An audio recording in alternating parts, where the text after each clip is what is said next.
Welcome to Uncomfortable, conversations about culture and Christianity. My name is Eric, and today I'm joined by Rachel. Hey, y'all. And Alex. Guess who's back? Back again. And someone who is not back, but brand new. Welcome, Jess Hawley, to the Uncomfortable podcast. Cue the applause button. Cheers. Jess, you are a new fixture of the Uncomfortable podcast. Yes. You are not a guest. I want to make that clear to everyone. You're going to be a voice that will be heard here by millions. I've heard. I don't know for sure, but the rumors are millions listen to this podcast. Wow, awesome. His mom told him that. Yeah. So if you have anything to share with us, or do you have anything you'd like to say to us? I mean, if you'd like to just congratulate us for choosing you, that would work as well. I am so happy to be here. Thanks for inviting me into the conversation. I'm on staff at Christ Community with everyone, and so I've been a longtime listener of the show, and I'm excited for what I can bring for the conversations that we can have. I'm passionate about Jesus, mental health, lots of different things. And so I'm excited to have these conversations together. All right. And your voice has been featured. You have been a voicemail call-in friend before you knew that we were going to call-in question. Extend this invite to you. So yep. I had no clue. Not the first time your voice has been heard on the podcast, but excited to have you. Thank you. Also with this, as we kind of, we took a break, we're back, so we're excited to be back. I figure we acknowledge that. Thanks everybody who stuck it out. And, I know you've been waiting for a new episode, and there's some new things to come along with that. One of those things, before we get into the other new things, is the 3 questions. We have a tradition of asking our guests 3 questions. Oh, and we thought, you know what? For our new fixture here, our new voice on the podcast, we need a new 3 questions. And this is a surprise because I don't know what's coming. Yes. Okay. This is on the spot. I'm ready. You've been a fan of the podcast in the past, so you would have known these 3 questions. Those are the questions I thought you might ask me. And this is how people are going to get to know you, because over the summer we each took like an episode to share our stories a little bit, and so they're going to get the very abridged version based on how you answer our 3 questions. Here we go. All right. Who you are. Alex, Rachel, and I had a little private chat going on about what these questions should be, and now I'm realizing we didn't really put them in any specific order. So I guess is there anyone care? Do we just go for it? All right, here we go. Are you ready? Yes. We'll start easy. What series have you binged recently? I definitely. Oh man, no. She's ashamed already to share. This is her first time. Like, am I allowed to share this on the podcast? Yeah, right. This is good. It's okay if it's Tiger King. We've all been there. Yeah. That was probably one of the first ones that I did. Shot that out in a day.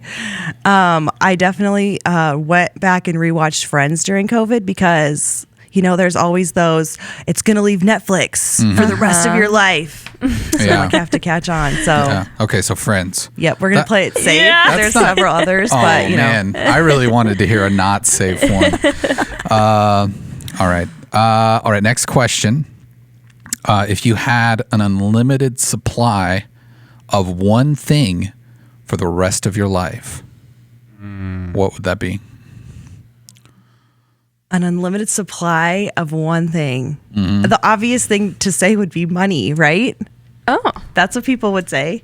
I mean, it depends on your heart, I was thinking food. I could bless so many people if I had an unlimited supply of money. Like, think of all the things I could do. I feel like we need to revamp this question and just take money off the table. Well, I think it'll be revealing of our guests. Hearts. Okay, well, great. They come. I do. I think so. Mm-hmm. So money. I'm just thinking of like all the people I could support. Mm-hmm. Yeah. The new car I could buy. Yeah. All right, there it is, money. All right, your final question. What is your biggest fear in life? Easy. Alex. And you have to sit by him. That's Oh boy. My biggest fear is probably around, we'll probably get into this sometime in the next couple episodes, but a fear of failure, a fear of like not being accepted. I think pretty typical things, but yeah. All right. At least you're being honest. Yeah. So that's important.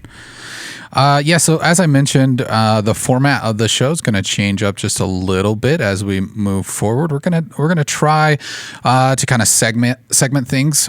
So what you've been experiencing so far is kind of our intro to the show. We're gonna have a little bit of banter, a little bit of light conversation, maybe, and then we're gonna have a segment called Headlines, where we're gonna just kind of jump into a handful of recent headlines that we've seen in the news and discuss those. And then we'll typically close out the episode with either a broader discussion on a specific topic that we choose, or if we have a guest, that's where they will fit in to the episode. Any questions from the class? Now that I've broken that down. Is it clear? Everyone understands. So yeah, thanks. That gives you, we're also going to try to like bookmark them a little bit for you on YouTube, and if we can on iTunes and things like that. So if you are just here to hear the guest or just here to hear the headlines, whatever it might be, you can kind of skip around and pick and choose. So if this part really puts you to sleep, you're welcome to skip it. Or listen if you're going to sleep. Yeah, that's true. We have heard, is this correct? I've heard a rumor that we have a listener who said they listened to our podcast to go to sleep. Hey, I don't think they said to go to sleep, but as they're going to sleep. Yeah. I thought it was like a sleep aid. It helps them. I mean, They want to be in the deepest amount of thought before they go to sleep, so that their brain is still working and functioning. You have the best dreams. I hope that's what that means, not that we're putting them to sleep.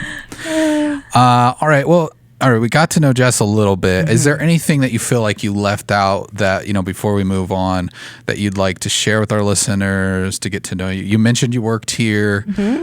You did mention counseling a little bit. Do you want to elaborate what that means? Yes. What do you do here, Jess? So here I work in the renewal ministry. So on Tuesday nights, we have different groups, like process groups, support groups, different people that meet together for different reasons. But then I also have my master's in counseling, and so I see clients here at the church and over at City Care. I'm really passionate about mental health, and I love how our church is passionate about tying mental health and spirituality together. Yeah. And so I love those conversations, kind of looking and seeing like what we can bring and draw from different things. And so I'm excited about that. I'm a mom. I have 3 boys. So I'm always tired, but caffeinated. What are the ages? I have a 6-year-old, a 4-year-old, and almost 2-year-old. You did better than me when I was asked that question. I totally botched it. Did you really? Yeah, I was not prepared. Forgot his wife's name. It was really weird. Oh, no. Schmristina. All right, great. Well, that's good. I'm sure everyone will get to know you more as we go on. More to come. I'm excited. As we mentioned, we were just coming back from a break, and we had a lot going on in the time that we were not recording episodes, as we were kind of planning and dreaming a little bit about what this kind of might morph into. So we wanted to take just a little bit of time to kind of address that. In whatever way that looks, the coronavirus, COVID-19, the pandemic, it's not over. It's still happening, but there is a lot that's been going on over this time. Does anybody have anything that they feel like we didn't address or they want to mention in this, the month and a half that we've been absent?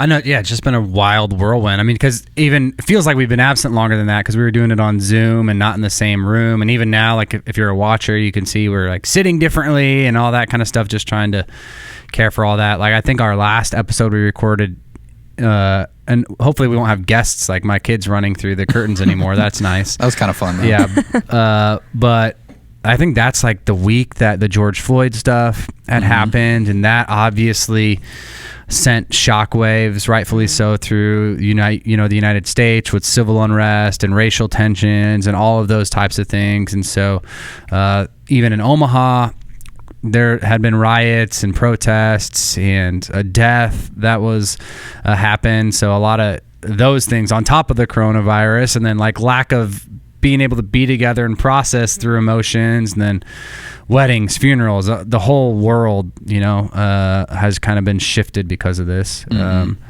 This Sunday was our first time back in the building for some people, and so that was it's crazy. So many things have gone on. 4th of July happened. Yes, so many different things. Feels like it was a year ago. Yeah.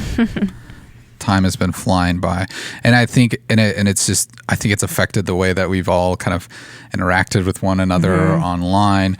I've been processing some of that myself, just thinking like, I've had some interactions with friends and family on social media that like I never expected to have, and I would say mostly negative. And it's like, it's these things of like trying to have these conversations about whether it is race reconciliation or the coronavirus or these things like that. And it's crazy how kind of, I don't know how to put it, but I was like trying to kind of rationalize it. And I think that with something like a virus where it starts out with we don't know, right? We're fearful of the unknown. And then it's like, okay, well, people start to maybe feel, whether they're saying I'm not afraid or I don't care or whatever in the beginning, I think everybody kind of faces their own mortality, and things kind of become a little more deathly serious in their interactions with people, and you're isolated. And so I think that we saw this increase of people being like, well, I just got to say what I think, because I don't know if I got tomorrow, because this pandemic's coming and this is a threat. But then then everything started to shift towards, race tensions and, the protests turning into riots. It's a lot. We've just been dealing with a lot. Does anybody have anything to add to that? And I think another point is like, we didn't know when all of this happened that it would be the last time our kids would go to school. Like the last time my kids went to school, I didn't know was the last time. And just kind of processing through all that, it's been a lot. It's a lot, like you mentioned something, and as parents, it's like, how do you engage your kids in those conversations? There's so many layers to it. And so we're just touching on obviously the main points, but there's so many layers to the past couple months. And I've just seen a lot more grace given for people in this time. I think everybody knows it's like we got hit by a car and then we were trying to get back up and then we got hit by another car. And, it's just like it just kept coming one after another. And I think everybody is just kind of in the same boat of like, we're all really like worn down and just struggling. And like, so I think we're all just in this time of just giving grace to one another, which I think is really cool, of just like, I know where you're at. I'm there too. Like, it's okay. We're going to like get through this together. And like, I just think it's kind of unified people as well, even though there is a lot of like sides with a lot of things. I think it's still unified. Do you think you see the unification with, because I think from my perspective, I'm seeing the opposite, at least on social media. And maybe that's part of my job title, so that's where I live a lot more. I would say the unity side, maybe that's something that's more face-to-face, or at least people that have kept up closer relationships, because I feel like a lot of this stuff has pushed us into isolation and into our echo chambers, and it's caused ammunition to kind of be built up. But I'd love to hear maybe an example of kind of where you're seeing the unity come from. Just, I mean, even for my own soul, I would love to hear that, Well, I think especially it is less social media. I think when you get on social media, it's immediately going to be like sides, and there's not going to be a listening ear a lot of the times. But I think it has been a lot of like closer friends and family. Like we've open up discussions that probably wouldn't have been open before. And I think we've all been put on the same playing field of like, we all, the coronavirus hit everyone at the same time, and none of us really knew what was going on at the same time. And so we're all at this level of, we're just trying to figure it out. We don't know the right answers. And, I just think it's helped open up those conversations and maybe make it a little more level of people all have the same amount of information, at the same time. So that's kind of where I've experienced that. But I have seen the division as well, which is it's sad, but no, it's good. It's good to hear the light at the end of the tunnel. I think to me, more clearly than ever, you're able to like see a distinction between people that are choosing humility and people that are digging their feet in that they have to have every answer. And so like, I think people that are choosing humility, you're seeing that even more. Like I'm in a Monday night cohort with Myron Pierce. I'm doing that next month. Yeah. And so it's like him facilitating really just a bunch of white people that are trying to understand, reading his book, how do we have unity and reconciliation with race. And those people would have never been on a Zoom conversation with Myron, not because they didn't like him, but because of what they've seen has drawn them towards a humility, and even as they're processing saying things and seeing it in a different light with privilege and stuff like that we've never, I don't think, been able to really fully address. But then you do have the opposite of like, and I think maybe we'll talk about this more, of like people just diving into conspiracy theories, and they have to know the answer to this and be able to explain away everything that's happening in our world, from coronavirus to racial tensions to it's all set up to who's paying money to send Antifa to places, and then why we have a coin shortage and vaccinations that are gonna like chip us, and like all of these things. And so you've got people leaning even deeper into some of those things that I think it's a road that's always been there in life, humility and not, but I think that divide is becoming more and more clear. All right, and up next, our brand new segment, Headlines. Our first headline for today comes from the New York Post, and that headline says, Wayfair product listings spark child trafficking conspiracy theory. That is a mouthful. Has anyone... I saw the YouTube video that was shared on Facebook from someone I am friends with. I watched that YouTube video. I gotta say, like, I have to confess that I am the type of person who, left to my own devices, could easily fall into the conspiracy theory trap. Like, I love a juicy conspiracy theory, but I think that it's like also just kind of a part of the human brain where we love to find patterns. We're constantly searching for patterns. And if you can show me two words that match, or dates that align with some other date, or anything like that, like my brain just wants to like go, yeah, that's it. Give me more. Like, this is so good. I think one thing that I kind of want to address it with this is like conspiracy theory, like that wording. Like, when you hear conspiracy theory, what do you immediately think? Like, you immediately think like false or not true, or like it's discredited because it's tagged exactly with... because I think that's one thing that I've noticed is like as soon as somebody brings up that, it's like, well, that's not true, that's negative, that's not. And I think if you put that with anything, you could probably discredit the actual story. And so I think that's one thing I just kind of wanted to bring up as we're talking about this, because we've talked about conspiracy theories before and just how that is a lot. And I just think, if you saw a headline and it was, suspected, Wayfair was suspected for child trafficking, you might look at it a little differently than if it was like conspiracy theory about Wayfair. You immediately make up your mind before you even kind of dive into that. So that was one thing that I just thought of when I was like looking for all these articles. It's like every single one, the headline was theory, conspiracy theory. I think that's almost a journalistic responsibility, though, because when you have something that is so far-fetched as this, that it's like, if you don't put that in the headline, are you just perpetuating something that there's no founding for yet? There is no, like, because that is what a theory is. Maybe not. Maybe you could leave the word conspiracy off, but we really don't have any information other than these would-be sleuths on YouTube and Twitter. Piecing together information.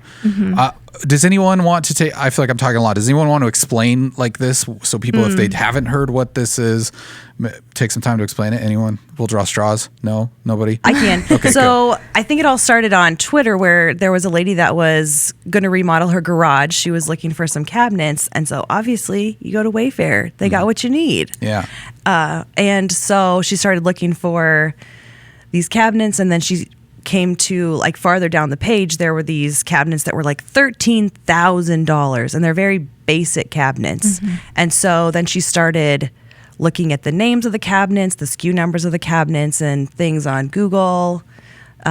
Started pulling up missing persons, people, different things like that. So she starts compiling all this information into a post that gets put out, and then it goes from there. Yeah. I mean... Yeah, just fire. Fire. For the record, we don't have a soundboard. Alex is making sound effects. It was oxygen on a fire sound. No, I get effect. Right. And I think when it's interesting how when somebody puts enough information together that logically makes sense, I mean, we're going to share it. People are going to investigate it. It's just like if you watched a unsolved mystery, you want to look, you want to solve, you want to get the answer because you need to find the answer. It's like, this doesn't make sense and this isn't right. This is sounds like injustice. So what's the answer going to be? Right. Yeah. And I think that part of the Christian, and I think maybe it's built into humanity, but I think Christians, we understand in some ways, like our belief is really to the world maybe a theory, and it is a conspiration. It's like the fact that the creator of the world conspired, with the Spirit, the Holy Spirit, and the Son of Man, which is himself, and it's trying to wrap our minds around the Trinity and all of this stuff in theology. And so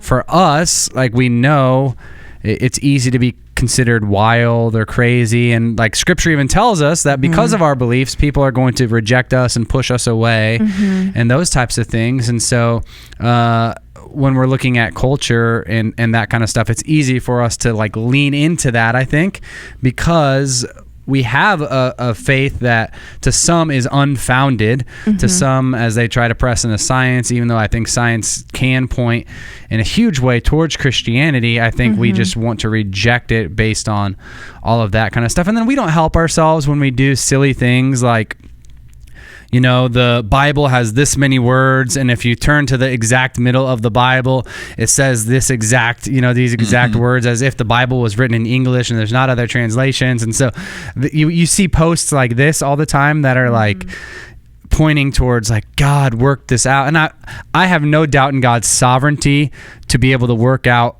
the NIV translation way before. Like, I have no doubt in that. Yeah. But it's just also not a pattern that God tells us to go look for in Scripture. He just wants us to know, if we could just wrap our minds around the things that are there, that we could wrap our minds around, like just love people instead of figuring out who we don't have to love or all that kind of stuff, then that's kind of rant over. But I think that's what sucks and pulls me in at times to some of these things, because the word, like you said, conspiracy doesn't mean it's all bad. It's people working together and coming up with a plan, and so conspiring is good. We all do that. And then the theory part is like it has to be founded in some way. And so almost everything begins as a theory, and then we have to go find it. And I mean, that's what science is proving things wrong. It's not about proving things right. It's about constantly proving theories incorrect. And so another reason, though, I want to bring up that why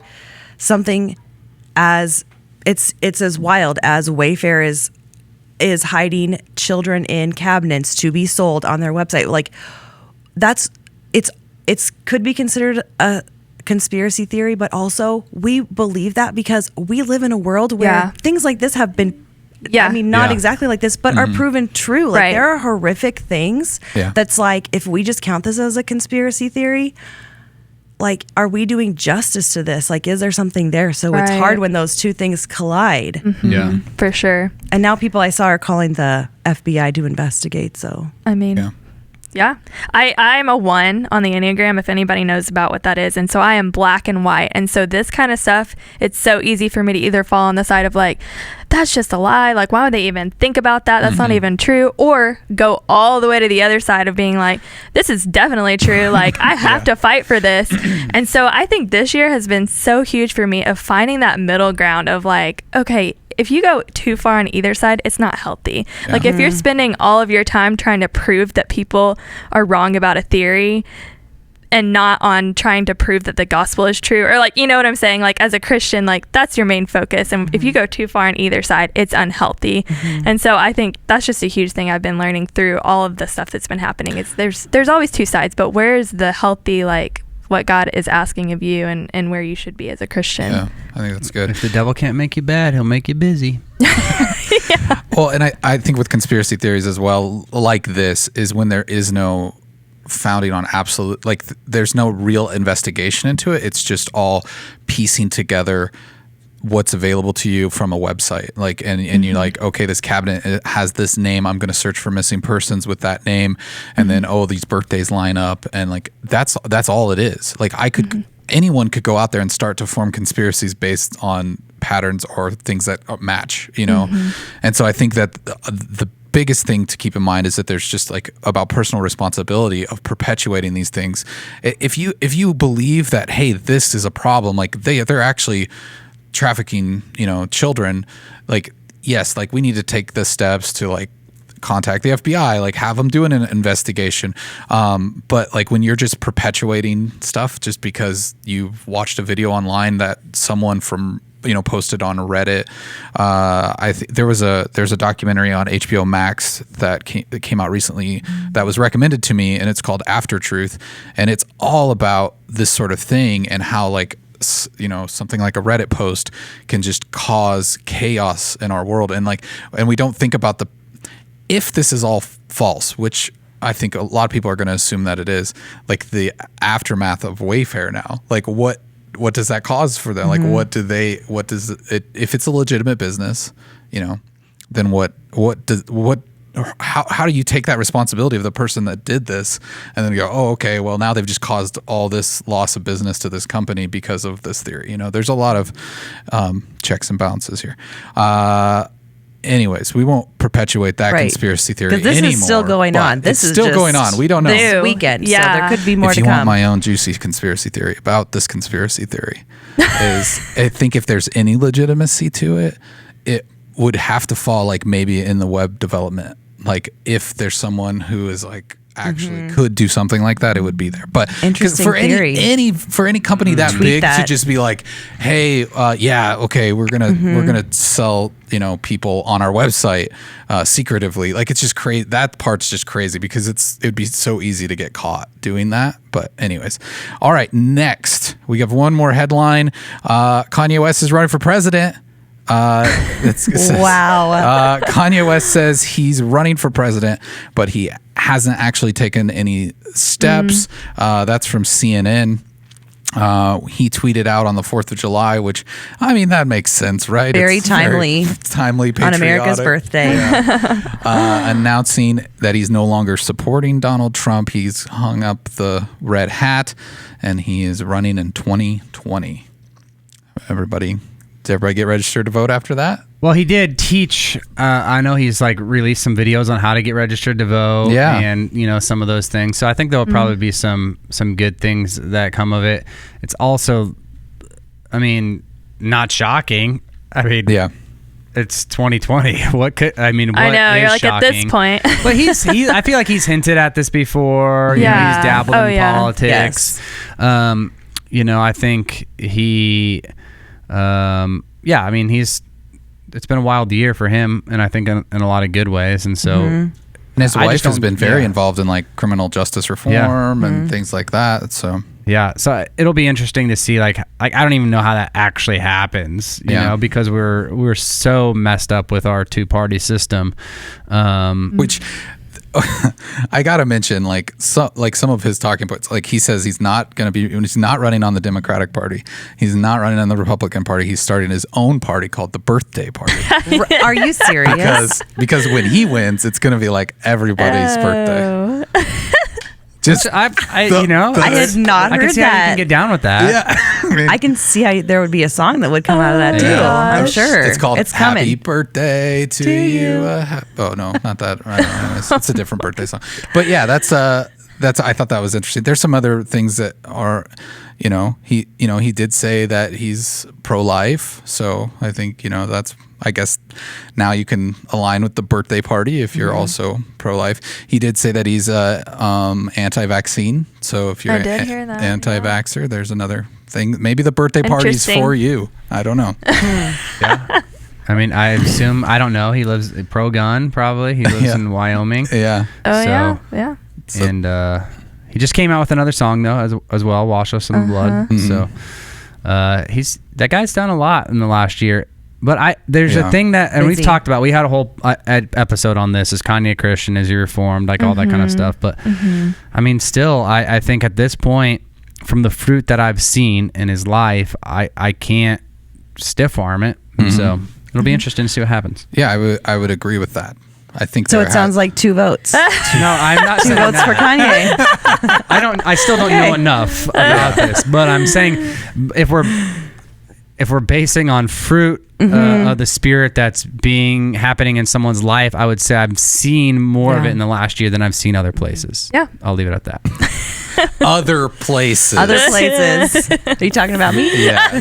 Just other places. He's in the just world. throwing shade at Yes, I Jess. see it. You're here. You're new. You're his new target. That was not directed at you. No, it's not. All right. Next up, we are going to be diving in to our topic for this week, which that topic is wearing masks.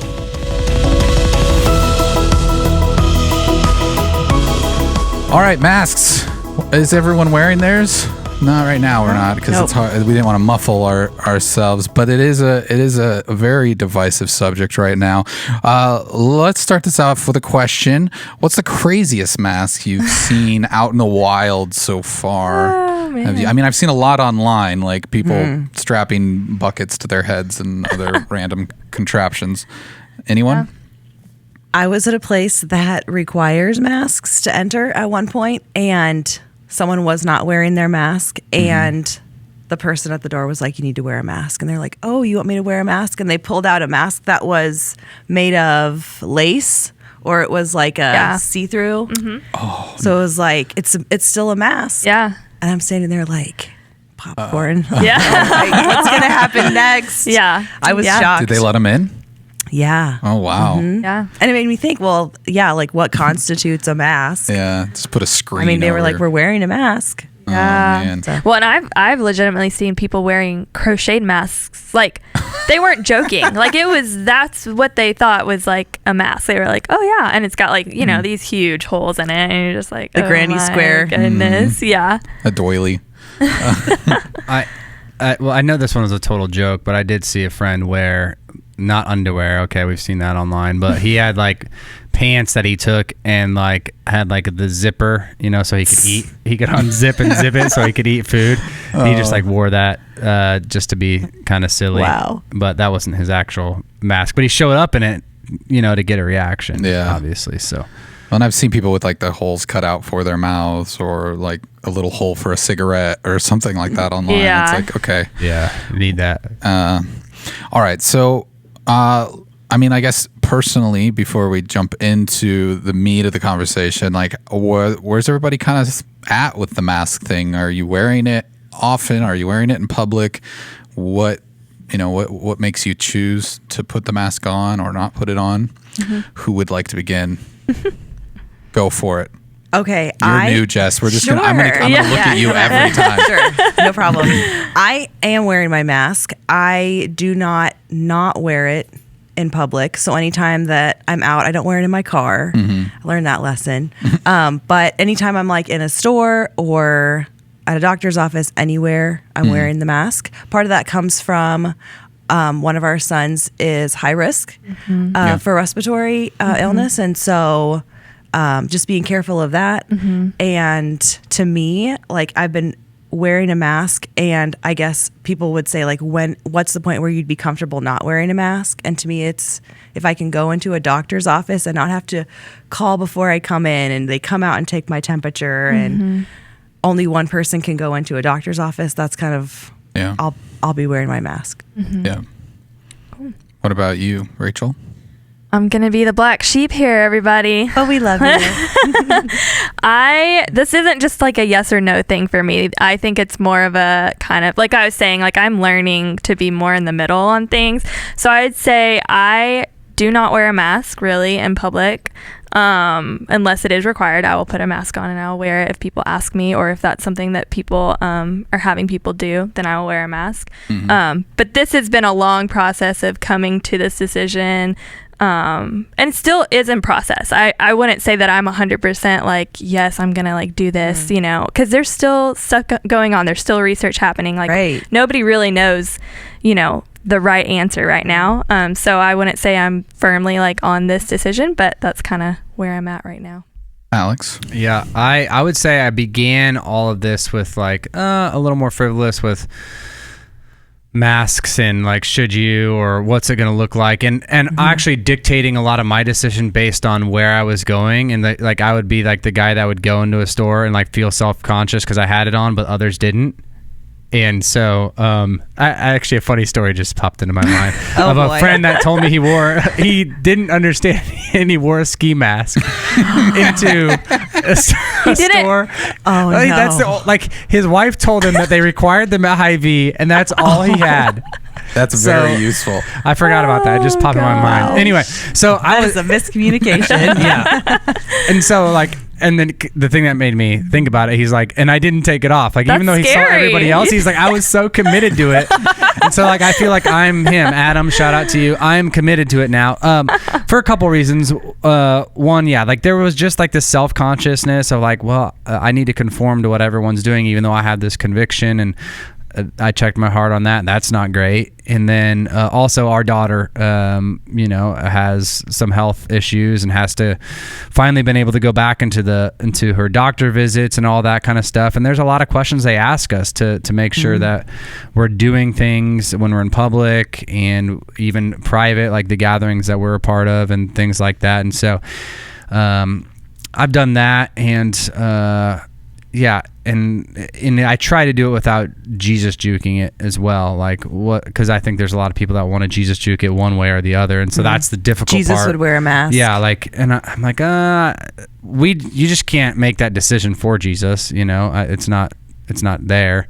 People are convinced of it, but the more I've been like doing work in Philippians and in humility and just seeing not just the mask issue but race issue, all of that, the more and more I'm being convinced that giving up my longings, my desires, my wants Your to act in comfort. humility. Yeah, like I wore it in church on Sunday, and singing, that was the most uncomfortable singing I've ever done, besides when I walked up on stage. And so like I was committed, and now like I battle like, am I committed in being stubborn? You know, like how much of my stubbornness is like, well, I'm right and you're wrong and all that kind of stuff. So even in those dialogues, it's difficult to have. But long answer is yes. I'm trying to. I've got a few of them. Yeah. Custom made. A few custom made by my mother-in-law. Shout out to her. Some Huskers ones. Yeah, I got a reversible, Husker one. It's a reversible, so you don't have to wash it. Yeah, well, you wash it, but you can flip. Yeah, you need to wash it. So I've got like a few of them. So okay, yeah, I guess I kind of fall in the same boat, Alex. I think. What? Yeah, I know. I have my mask hanging up here on my microphone. It's my flag. I think for me, I think it is partly because of the unknown. I think too, like if you talk to people who have lost someone to COVID, they are 100% wearing a mask. And I think I do think the problem that I've seen with the mask wearing is that it's become so politicized. And it's like, oh, well, if you're a Republican, you don't wear a mask. If you're a Democrat, you do wear a mask. And it's like, I'm putting a mask on and going out in public, and all of a sudden people are just going to judge me and guess that I'm whatever political party, which is nonsense. That's frustrating to me. I don't know. I mean, I know how the pandemic got politicized, but I also don't know how reasonable people allow it to rule their lives. And like when you make something like a mask a political stance, where it's something that is affecting people across the board, no matter what type of person you are, this thing can affect you. And you decide to make a choice based on a political thing like that to me, just I can't wrap my head around it. It frustrates me, to be honest. I think one thing about mask wearing is, like you touched on, Alex, it's uncomfortable, it's awkward, and you do feel weirdly pressured depending on the situation you're depending in, where you're at, what store you're in. Yeah, you walk into, like, I mean, my wife and I were going to Menards. We knew they required masks. We had ours on. I watched this older gentleman, probably in his 60s, throw a hissy fit like a child when he was told to wear a mask. And I kind of just couldn't, I don't know, I just couldn't wrap my head around that. Like, I'm just like, it's just like about decency at some point, just like, hey, they want you to wear a mask, just put the mask on. Like, it's not taking away any freedom. Like, what, you can still breathe. It's fine. Like, until we get this figured out, like, can we all just agree that, like, we don't have the answers? Like, you can post your conspiracy theories all you want. You can post your studies all you want, because there's a study for everything. Right? I can say the study says it doesn't work. Well, then this study says, well, 65%, there's a 65% chance that, like, because in the beginning, it was all about, hey, wear a mask for others. And that was like, oh no, we couldn't get people to even do that. Like, oh no. But there's even been studies recently that say, like, it increases the chance of you not catching it by 65% just by you wearing the mask, which then that's argued and debated. And then there's, I think, Rachel, you brought up the point that there's a lot of studies on, like, the homemade masks. Like, are they effective? I mean, there's studies for everything. And, like, an article that I read is, like, they layered 16 layers of fabric on someone's mouth, and it only, like, caught 63% of some of the stuff that was coming out. And the particles that were coming out were actually bigger than the particles that the coronavirus is. So there's arguments on every side. And I think that's where I've come in my kind of, like determining of what I'm doing is, like, at this point, even, like, science aside, it's become a symbol. It's become like almost like you're decent and you care about people if you wear a mask, and you don't really love people or care about people if you don't wear a mask. Right. And, or you're this political party or you're this political party. And that's where it's kind of like, okay, as Christians, where do we step in and bring the, like, wait a second, like, are we going to allow people to, like, put us into these groups based on a decision that we make? And also, are we going to, like, ask God? Like, are we just going to dive into these different studies and these different opinions and not really even ask God, God, what do you want of me? What is your heart for me in this situation? Do you want me to wear this mask so I can, whatever? And I just think it's easy to leave God out of these situations, especially when it comes at you so fast and you're just trying to pick a side almost. Yeah. And so you leave God out of it. And I think that's a kind of what I've been processing and trying to invite God into this and ask him, where are you in this? What do you want and what do you have? And I will touch on, like, the freedom thing a little bit, maybe for people who are listening who are like, they are taking away our freedom. Like, and I can see that side. I don't go as far as that necessarily, but I can see that side where it's like, man, they are taking freedom away from us. There's states that are requiring people to wear a mask, and what will they require next? Are they going to not let us, worship, God anymore? Like, there's states that are, doing that. And I just think people are kind of freaking out because one thing has been set by the government and they have to do it or they're going to get fined. And I just think it's, like, such a frantic thing right now, and people are just trying to grab onto every little thing that they can. And I think as the church, we need to be able to come together and have these discussions with both sides in mind. And come to, that's why we are the body of Christ. We're all going to have different thoughts and different ideas, but we can come together and talk about it. And to me, it's so important to have these kind of conversations and to show, and for people that are listening, you can have conversations with people that you maybe don't agree with, and that's dialogue. That's not debating, and we can have healthy conversations, and I'll still like all of you at the end of the day, Right. Coming in and being willing to have that conversation. And then just to touch on the political side of things, as I've kind of processed it, I think of, what is a mask? Like, what was a mask before COVID even? A mask is a tool. A mask is a tool that doctors and nurses use. And it's something that, like, if I think of a doctor or nurse, it's like, I trust that person because they care about me. And so I guess from past, just like I've looked at, like, my past of, like, how I have even viewed people that have worn masks before COVID-19 and our pandemic, and it's, I trust them, but I see it as a tool. It's a tool that I can use, and maybe I don't know all the answers. I can't list all the facts and I can't name all the articles, but right. I think on the other side of it, though, people see it as weakness. There's a large group of people who say, oh, if I wear a mask, I'm being weak. I'm showing that I'm living in fear. And it's like, well, that doesn't have to be that way. I mean, it doesn't have to be that you're living in fear. But it's also, I don't think it has to be a symbol of right or wrong. It can just be a symbol of, hey, I care about my fellow human. I don't know where you are on this situation. I don't know how you feel about this situation, but I'm putting this mask on because I'm showing humility and decency for people. I mean, when I see Christian influencers on social media saying, hey, here's things you need to prioritize in your life. One of those is don't support businesses that require mask wearing. And it's stuff like that where I'm like, that is definitely not a Christ-like attitude to have. Whether you want to argue whether Christ would wear a mask or not is besides the point, but having the attitude of like, well, I'm going to spitefully not support this business because they're requiring a mask. That doesn't show any humility. That doesn't show any decency. And I think some people are coming at it as like, well, loving people is sharing the truth with them. And then they see the science and the articles that are saying, well, masks aren't effective. And so they're like, well, that's the truth. So they need to know the truth, and that's loving them. And so I think, it's like once you start to get to know people, and I think having these conversations really is helping me understand people's processing, where they start and why they're at the place that they're at. Yeah. I just think it's about knowing the people and like understanding who they are, because like Jess, if I came over to your house and you wanted me to wear a mask, of course I would wear a mask because I know you and I know your story and your heart and your son. So it's like, of course, like that's how I would love you. And so I think it's just not being so firm on one stance that it's like, well, I'm not even going to come over to your house because I don't want to wear a mask. Like I think that's kind of where you have to be. Yeah, because if I come over there, I'll be forced to vote for Biden. Yeah.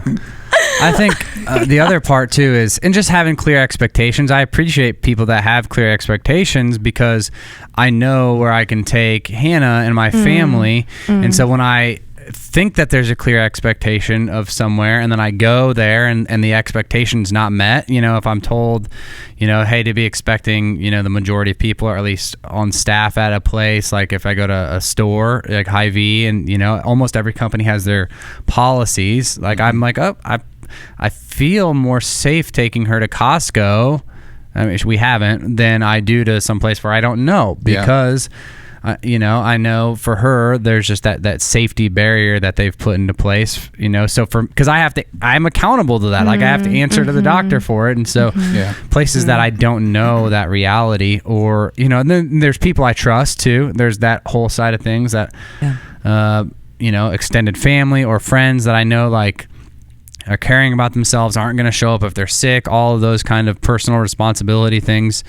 There's that side. And then it doesn't help that, obviously, like you said, it's like one car accident and then the next one and the next one, that you've got the change shortage is happening right now. And then you've got the racial stuff that's happening right now. And you've got masks and you've got schools and you've got all of this stuff happening at one time. And everyone's got a thought and people are convinced that it's all somehow someone's weaving this all together, like as if there's enough people in our world that could actually get along enough and are smart enough and don't have different agendas enough to orchestrate all of this happening at one time. And then the other, if it is what, then what? Like, where is our hope and our freedoms? Where do we see the gospel spreading the most? How have we seen the church thrive the most? I don't want to not be comfortable, but then historically, I know that's where the church has thrived, and so that's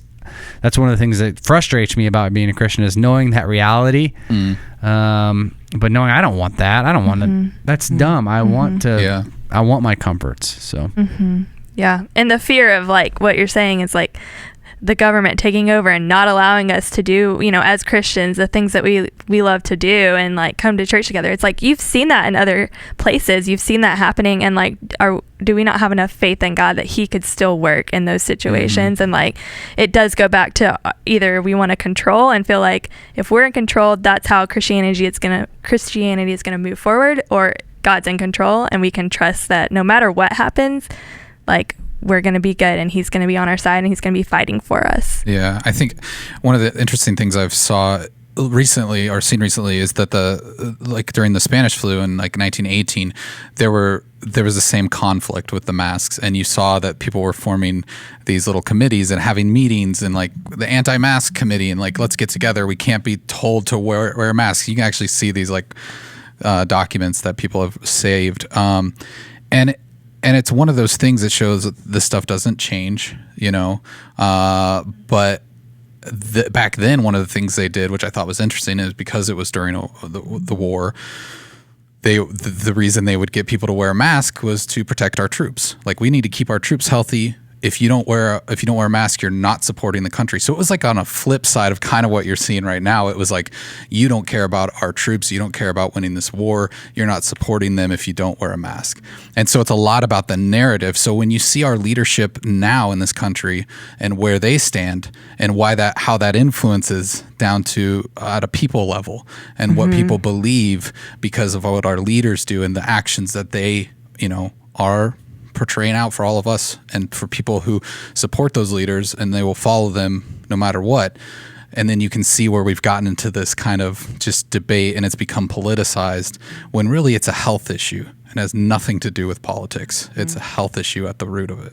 And so, yeah. But interesting how many things are tied with it. Like, if you go into a place and you're the only person not wearing a mask, there's shame that can feel. I mean, or there's people that if there's disagreements, there's that shame that's put on you. And does God want us to feel that way? And does God want us to treat someone else that way because we disagree with them? No.